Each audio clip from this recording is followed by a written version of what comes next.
Thank you, Maritza Mirich, so much.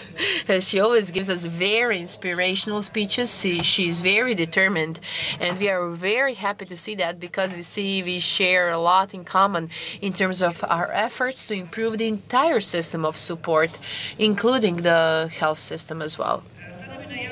Now I would like to announce a dear guest from UK, Jennifer Butters. She is coming from Liverpool. She's a midwife. She works at Liverpool Women's Hospital. This is a maternity ward, which is actually the largest maternity unit in Europe, with over 9,000 births per year.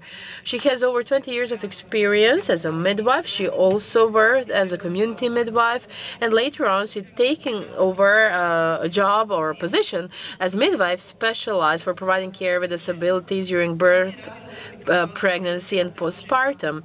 Later on, she was the main midwife for services in community, and since 2012 she has been working in Liverpool Women's Hospital, running a team of midwives in the community, providing services to vulnerable groups of women, including women with disabilities. So far, she has provided assistance in hundreds of families where one or two or both parents are coming from do have disabilities. She has recently obtained a master's degree, and she's currently working on improving the service of midwifery in the community. And she's working also on the guidelines that are emphasizing the importance of woman-centered care, individualized care. Together with Jennifer Butters, we are having here Carmen Doyle, also a midwife from Liverpool. She's a midwife who works at the same maternity unit, Liverpool Women's Hospital. She has many years of experience providing assistance to women, and with the she has a passion for women who need additional support. She's currently working in one of the most poorest parts of UK. She's specialized for providing assistance for vulnerable groups of women, including women with learning disabilities and sensory disabilities. Ladies.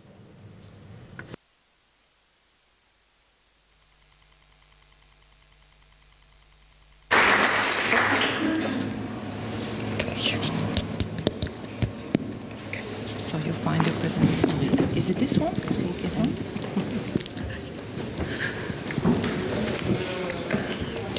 Yeah, you're much better. Yeah, better go back a bit there. Where do we go there? Slideshow. Danke. Slideshow. It's F5.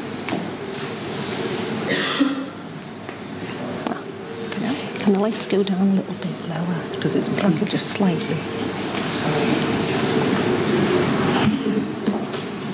Do you want me to do the introduction? Yeah, you do the introduction. Good morning, everybody. Thank you very much for inviting us to come to Zagreb to talk at your really important conference. My name is Jenny Butters. I'm a matron at Liverpool Women's Hospital, and my colleague... And my name's Carmel Doyle, and thank you for inviting me. I hope you can see me. It's tall and small. I'd like to say hello to our friends at the back that we seen yesterday. It was lovely to see you. Yeah, okay. We were asked about 6 months ago to come and talk at this conference by Žarko Zarovic, which is one of our obstetric consultants, and he is actually Croatian, and I believe did a lot of his training at the Sisters of Mercy Hospital. So we're very grateful to him as well to give us this opportunity. Today we're going to talk about how we look after women who have disabilities back in Britain, but particularly at Liverpool Women's Hospital. We're a big hospital that we'll give you some facts and figures on at the moment, but I think we're fairly representative of the service that we have in Great Britain. Okay. So our hospital is a little bit different in that we are the largest single-site maternity hospital in Europe. We actually deliver over 8,450 women every year. We book 10,000, over 10,000 women, but obviously with miscarriage, etc., that drops down. We employ over 300 midwives, 40 maternity support workers, 1 consultant midwife in normality, 13 obstetricians, and we've actually achieved UNICEF New Standard Stage 3 for our infant feeding accreditation. We work as one big team, really, and with it being a single-site women's hospital, we have gynecology, we have reproductive services. I think that's it there, isn't it, what we have? So we are just very much about women. It's a women's hospital, and I think that actually stands us in good stead in the way that we drive the women's agenda forward.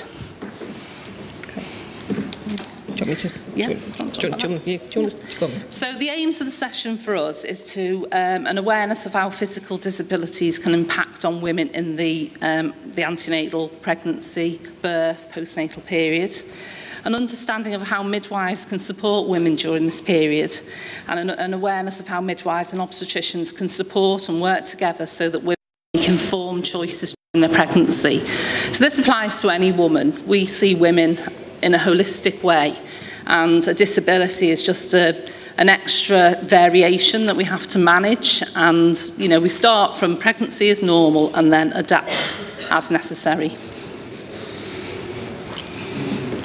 So we need to recognise how, if you're going to make it a really successful journey for women going through pregnancy and they've chosen to have a baby, is that it is really important that you have multidisciplinary team working.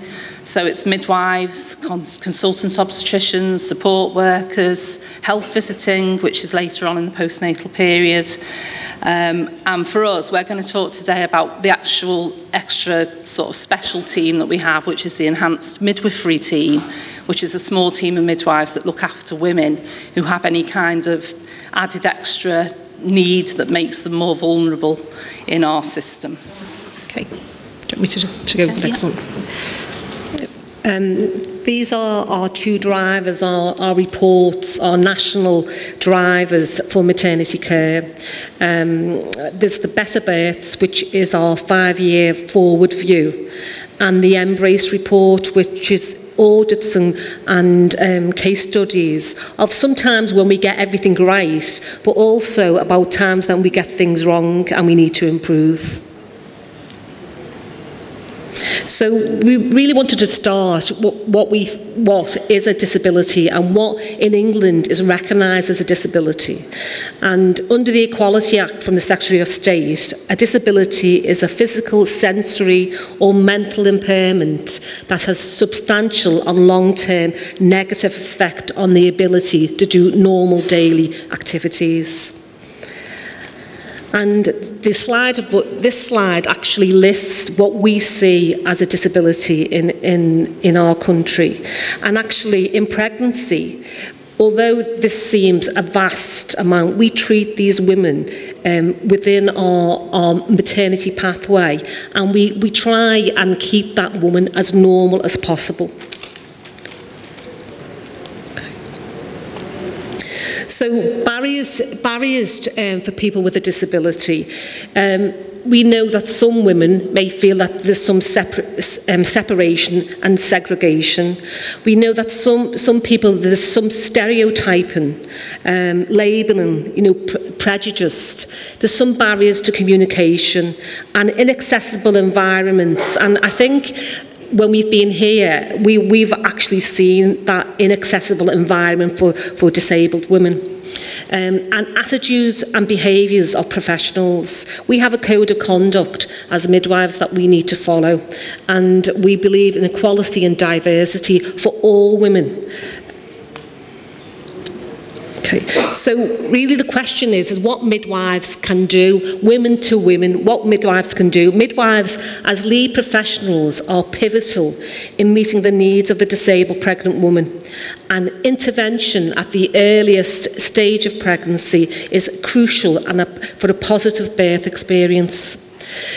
Our midwives are key of being the advocate for the woman and ensuring that the physical access and professional attitudes do not prevent access or restrict choice. And we are midwives who want choice for our women, who want our women to be the coordinator of the care that they receive. And providing this choice and providing the control and empowerment for the women will enhance their pregnancy journey. And this was from a paper from the Change in Childbirth, the Department of Health that we are guided by in 1993. So we look at two models of care. We look at the medical model, which defines disability from a non-disabled person, concentrating on the activities that they can't do. But really what we should be looking at is the social model, which has two perspectives, which is, impairment is seen as the functional limitation of the body or of learning, and disability is seen as the instructional restriction. But we want to concentrate on what women can do rather than what they can't do. Okay. In our country, we have a responsibility, and healthcare providers have a responsibility, regardless of ability to respect people as equal members of a society. Midwives in England follow a code of conduct, a 2015 code of conduct, and we have standards that we have to follow them. And one of them is the equality and diversity for all trusts. So if a case that we didn't follow the equality and diversity, we would be investigated for that. So what we're saying is be prepared to challenge personal views and be an advocate for that disabled pregnant woman.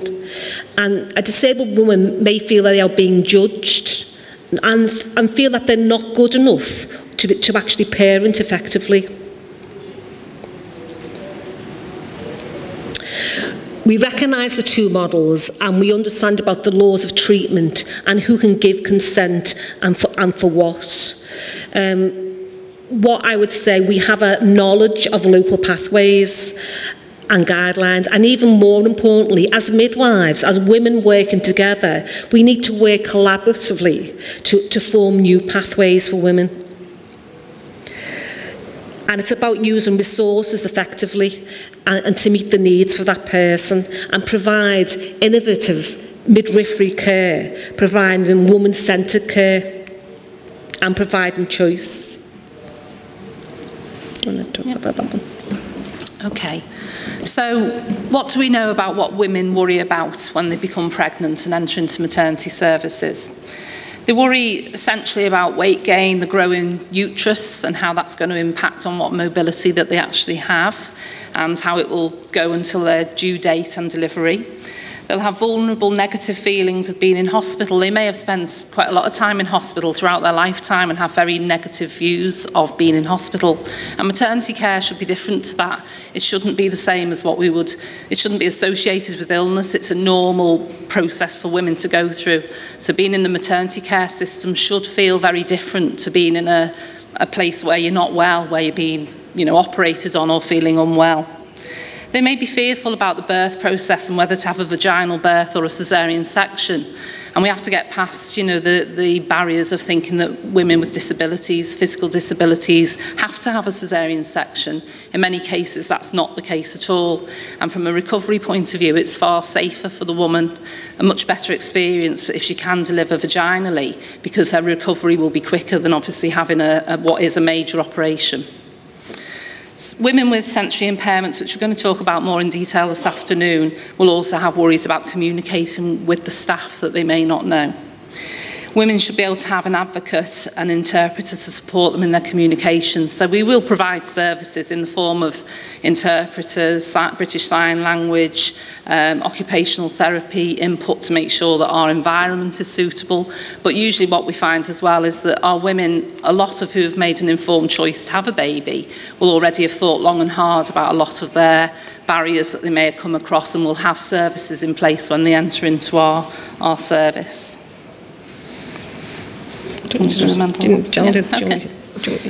So we also have to talk about mental health because we can't separate out a lot of the things. The women who have disabilities, you know, are going to have a lot more concerns and worry about barriers that may be there in maternity services. And we can't exclude mental health when we talk about physical disabilities or sensory disabilities. The slide up here now just outlines what we know as the different types of mental health issues that we may meet along the way.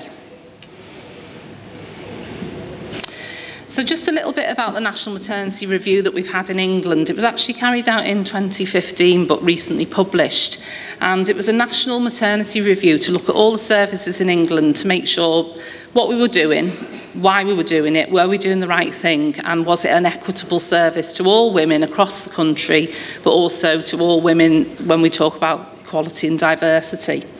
And this is a statement that came from Dame Baroness Cumberledge, who actually wrote the report, which was called Better Births. And the statement says, "Our vision for maternity services across England is for them to become safer, more personalised, kinder, professional and family-friendly, where every woman has access to information to enable her to make decisions about her care and where she and her baby can access support that is centred around individual needs and circumstances." And we use this as our philosophy now in maternity care. And as a trust, in our trust in Liverpool, we actually have an action plan where we're actually trying to meet all the recommendations that are outlined in this report, and it's a really good report that is very sensible, very woman-focused, and I would urge anybody that was thinking of making changes in the maternity services to perhaps have a little look and see if it might help. So that's just a picture outlining they're the main characteristics that we're looking for: safety, kindness, personalised care, family-friendly and professional. And if we can address all those things, then that will really enhance the woman's experience.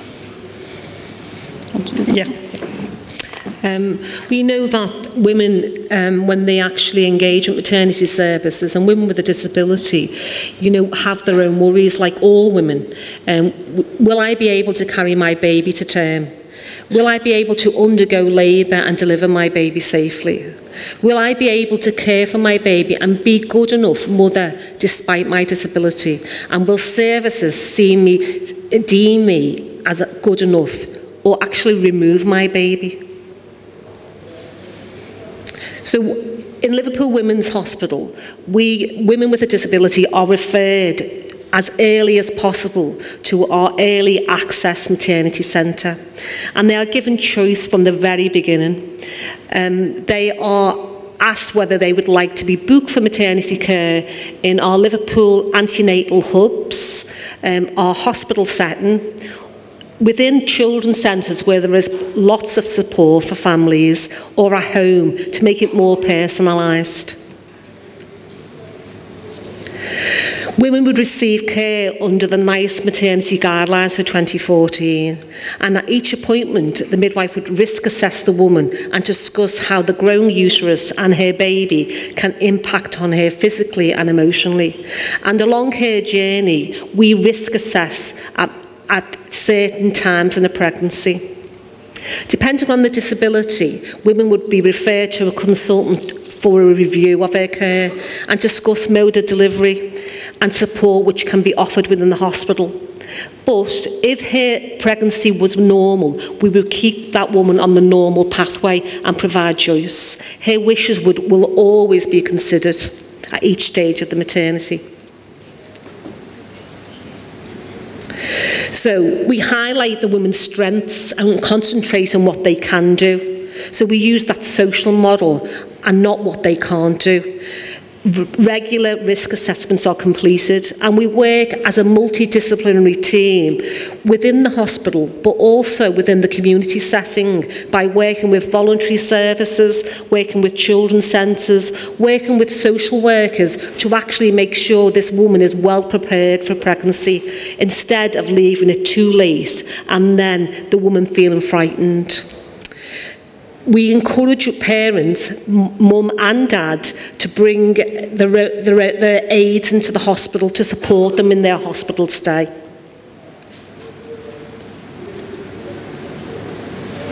At the first contact, we give them folic acid supplementation, and we talk about diet, exercise, foods to avoid in pregnancy, and give them lifestyle advice. We also provide choice about screening, hemoglobinopathies, anomaly scans, which our women receive 2 in their pregnancy, and they have a named midwife who builds a trusting relationship and is their advocate from the very start to the very end of their journey.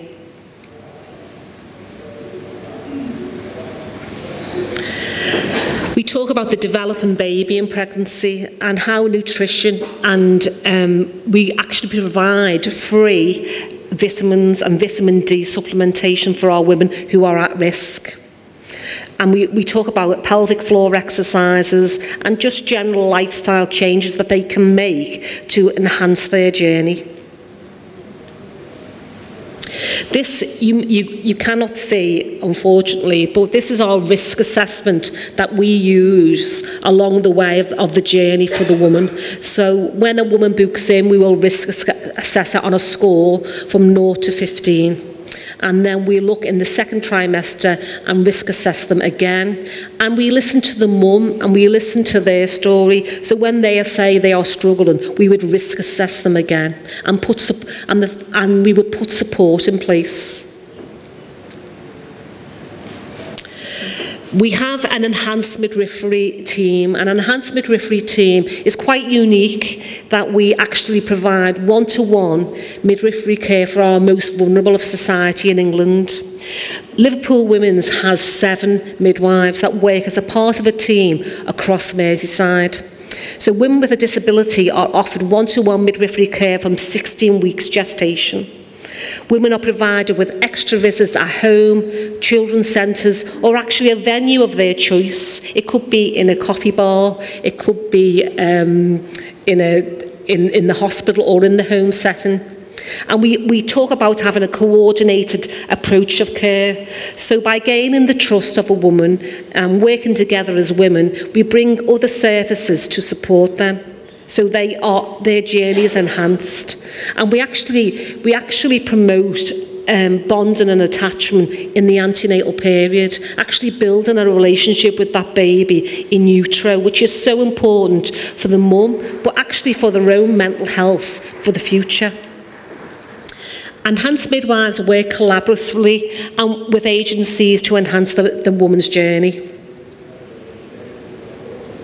So this is our criteria.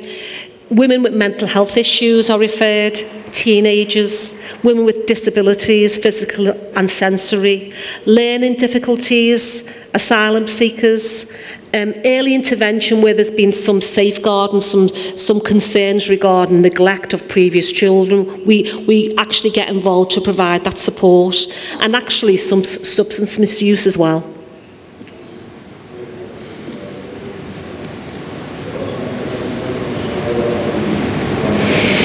And really, we know how important, besides the physical obstetric model, we look actually on the holistic model. So we are supporting the women's mental health and well-being, which we know from the Royal College of Midwives is very, very important.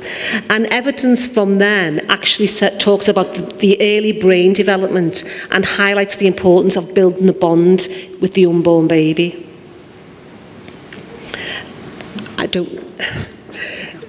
Yeah, this slide actually underlines really that if we don't build a bond antenatally with this baby, stress levels can increase, hormonal levels can increase, and particularly cortisol levels. And we know that cortisol levels in pregnancy have an effect on brain development. So we don't see a pregnant woman just when they deliver in a labour ward. We actually build a relationship up from the very beginning and talk about the value of being a mother from the very, very beginning, and build their empowerment for their choices. But particularly with cortisol, we want to keep their stress levels lower so it doesn't affect brain development. Okay. So do you want to do this spell? Yeah. So, what can midwives do during the antenatal period to support women with a disability? If the woman's mood has changed, then we will complete an assessment and refer them to their own GP or to a specialist perinatal mental health team. We refer women to the local psychological services to support the mother and baby relationship in the perinatal period, and we offer choice and allow disabled women the chance to be the lead in their maternity journey. We always keep women at the centre of care, and we believe in personalised care, therefore empowering them for this pregnancy and the next going forward.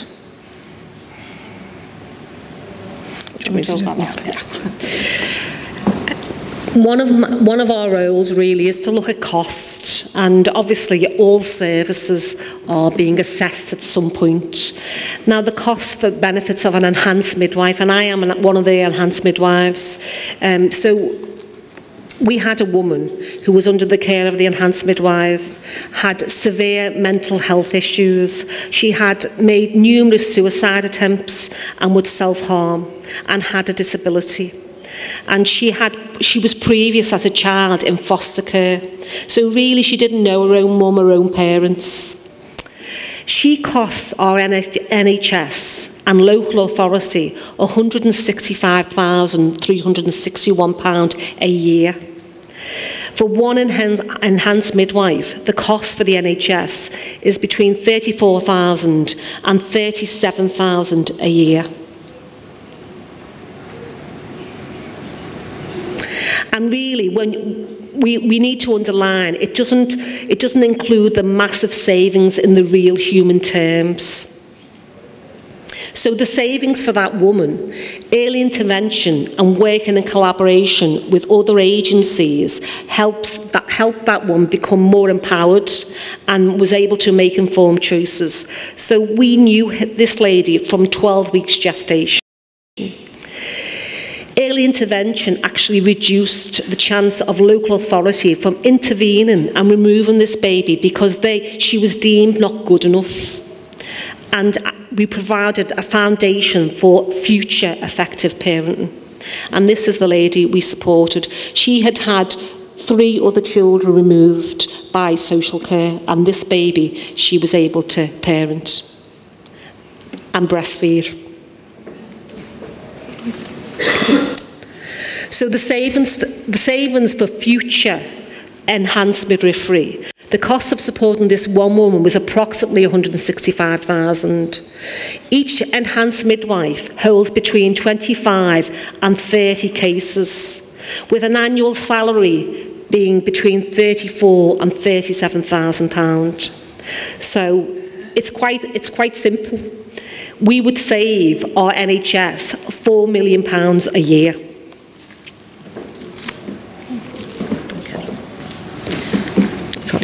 So when women book with us for maternity care, and women in England, they ring the unit that they choose to book with. So they have choice where they start off. And they're referred, when they come through, we do refer them to a consultant obstetrician just for an initial consultation to see, what the risks are, if there's any medical issues we need to address, possibly a consultant anaesthetist, because if there is a possibility that surgery may be required, that we've got that baseline assessment in place.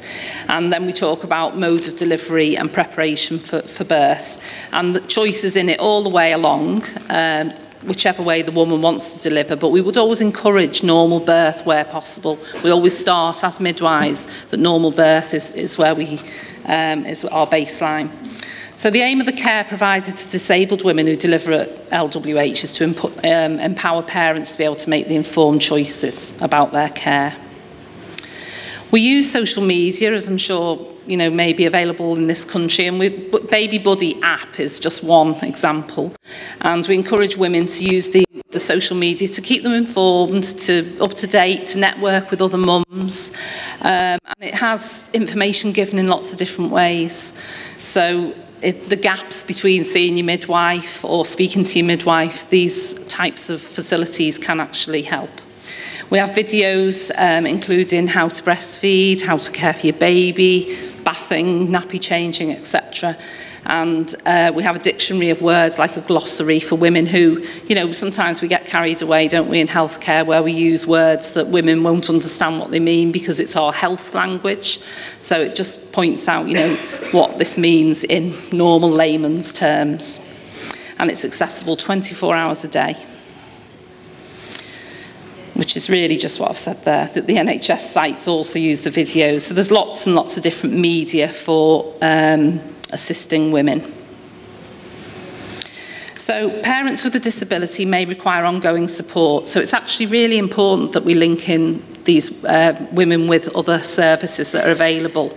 And for us, back in England, we have health visiting, which is what carries on once you've finished postnatally. We visit women in the community in the postnatal period till the baby is about 10 days old, up to about 30 days old.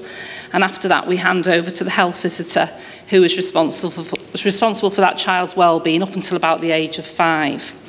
And we also have the GP that is available to all people, but, you know, to all women, for mum. We have children's centres which are dotted around the city, which provide lots and lots of services to families in the way of education, creche facilities, keeping healthy, all types of things are accessible. And we have the parent-infant mental health services, where we have got women who may be struggling with poor mental health or emotional well-being that we can refer into. So, do you want me to? Yeah. So what we believe in is actually making sure that women with a disability have positive role models, and that the organisations and women who have experienced birth with a disability use peer support or groups to discuss their experience. We would, if a woman was continued on the normal pathway of maternity care and there were no concerns and it was choice, we would promote and support it in a home birth, which might be more suitable for that woman. It may be a less threatening environment, and she may be more comfortable at home with maybe family being there for support. At Liverpool Women's, we have the availability of a partner actually staying at the hospital. And this is available at Liverpool Women's for women with a disability, free of charge. They can stay. We would ask them what they needed. So if they wanted to be admitted the night before a planned delivery, that would be considered and they would be reassured. This may be really suitable for a disabled woman. And it's an individualised approach to the care. If they wanted to be admitted in the morning of their procedure, that would be acceptable too. We would ask them if they wanted to bring support aids in. If they were partially sighted or blinded, they could bring their dog, guide dog in. And we just want them to make them feel comfortable in the hospital setting. Each woman has their named midwife who provides antenatal and postnatal care. And as Jenny spoke about, we see women in the community up to about 30 days postnatally. And that is the named midwife who has provided antenatal care. So there is a relationship built between woman and woman. But women are also given the choice if they want to deliver on a midwifery-led unit or go to a consultant unit if they feel safer there. But women in our midwifery-led unit actually report a better experience, feel more relaxed, and talk about a home-from-home experience. Liverpool Women's Midwifery-led unit is manned 24 hours a day by midwives who are highly trained in providing midwifery care for women who are low risk, who are assessed at low risk, and women with a disability who are assessed at low risk. Midwifery-led unit offers a home-from-home experience.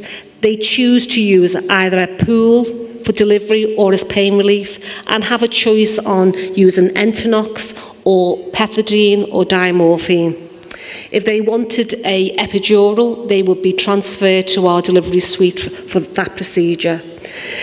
So an example of this was women with a disability would be risk assessed when they were actually antenatally either come into the unit, and we would risk assess them by asking them to get in and out of the pool, that they'd be able to go into the pool and be able to get out of the pool effectively. So here is a picture of one of our home delivery pools that we use. And now we're going to show you a little tour of our hospital. So Fingers crossed. Fingers crossed.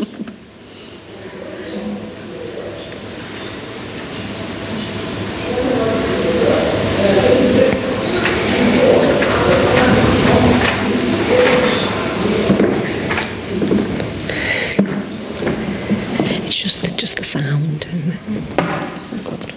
Treba zvuk.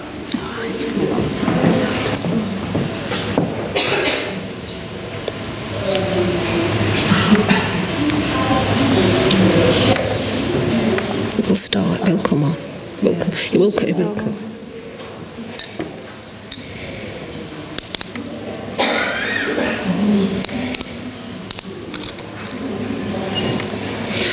The have to go on to... oh, yeah.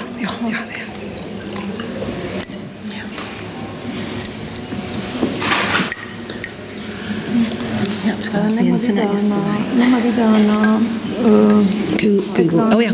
It's on there. So stop it. Stop that now.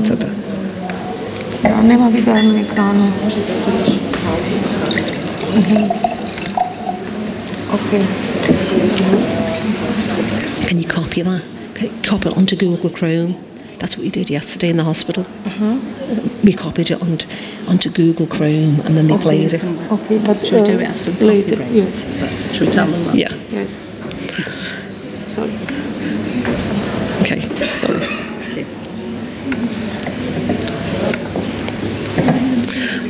I'm sorry, not IT savvy, but we will show you the video after the coffee break when we get the internet sorted, really. Okay.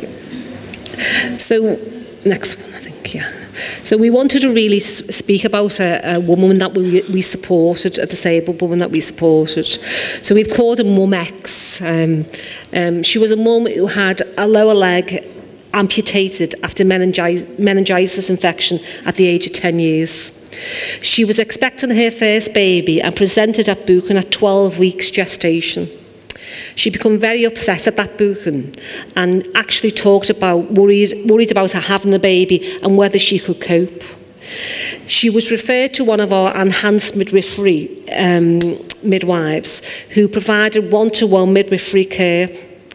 This care was provided at a time that was suitable for her and her partner, and we actually include their partners in the plan of care because they are their support. They are there for emotional and physical support. She had hyperemesis, which she had a very bad morning sickness and found it difficult to cope, and actually talked about she didn't feel pregnant, she didn't think there was a baby there. And it was only from an anomaly scan, a 20-week scan, that she became quite emotional, that she knew she was going to be a mum. She said it didn't seem real to her, and that she could actually start enjoying a pregnancy now.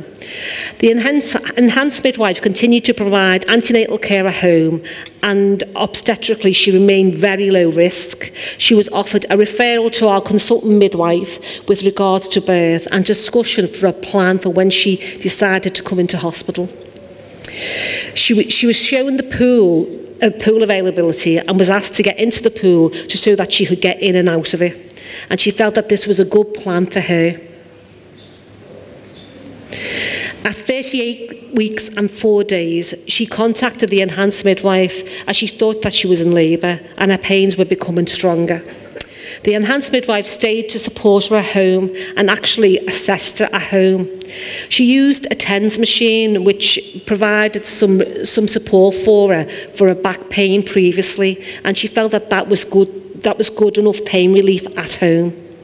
And when she was examined, she was 5 centimetres and then became very uncomfortable regarding the pain. So we transferred her into hospital to the midwifery-led unit that dealt with low-risk maternity care. She used the pool and used Antenatal, and she delivered a healthy boy 7 hours later and got out of the pool and delivered her placenta by putting her baby to the breast. She had a 2nd-degree tear, which the midwife sutured, and she had a blood loss of 350 ml, which is normal. She decided to stay in hospital overnight so she could have the support to breastfeed. And her partner was offered to stay too, and they stayed together. And during all her care, she was provided care by a midwife. There was no need to introduce an obstetrician into her care. She remained normal. So thank you very much for listening to us today. Any questions? Thank you. Thank you. Is that it? Yeah. Okay.